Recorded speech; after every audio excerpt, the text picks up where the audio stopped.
Ayun. Gising eh. La la li la li la.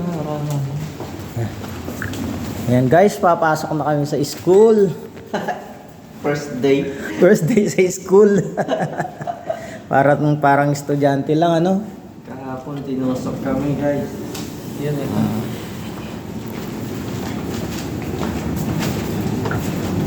Ayan. Nandun po kami guys. Back to reality. Hirap kumita ng pera. Pupunta pa ng ibang bansa. Tapos walang OT. Mahal siguro ang pagupit dito. Huwag ka nang magpagupit. Sayang ang pera. Ikaw magugupit sa akin? Oo, kayang-kaya yan. Hindi, bili na lang tayo ng razor. Oo, razor. Hanap Muna tayong tirahan bukas. Mamaya. Ayaw mo pa itong tirahan natin? Ayoko na dito. Lamig. Hindi ka man lang makapag-laundry. Wala mo yung laundry sa... Ayun lang, wala din lutuan. Hindi ka pumunta doon kanina sa kay ate? Hindi pa, alas 9 pang ano alas 9 nila. pa yung ano Oo. Bukas Maghintay ang muna tindahan. tayo dito sa reception.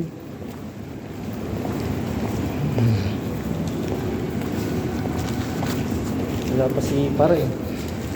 Sabi mo muna pare. Nawili pikit. Wala pa si Said. Hindi ko naintindihan. Kahit yung engineer doon, tawa ng tawa sa kanya eh. Sabi ko sa kanya, did you understand? Hindi sir. Sabi niya rin, hindi ko naintindihan. Ano bang sabi na yun?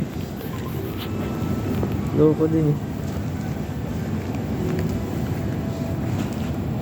Ikaw, Mr. Engineer, kumusta yung trabaho mo doon? Basta yung araw. Oh, sarap buhay ka doon eh. Ha? Palagi nga silang nag-aano to, nagsisigawan. Bakit? Baka may ano. Hindi, ganun na talaga yung ano nila. Normal na sa kanila yun.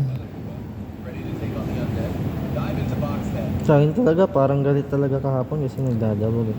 Talagang itong 2 years na to, maputing-maputi ka na. Kasi hanggang pagtulog, naka-jacket ka na. Hanggang office. Oo Ah, engineer. Hindi ako naka-jacket. Ako yung na-jacket pag tulog.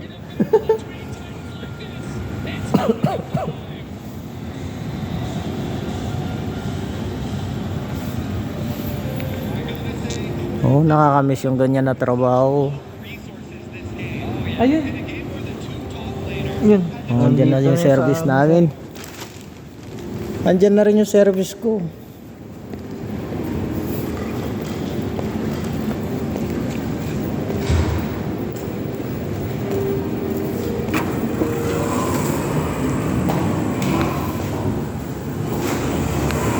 Yan, 3 lang kami, magkaiwalay pa yung service namin, no? O, sige, bye. Mamaya na lang.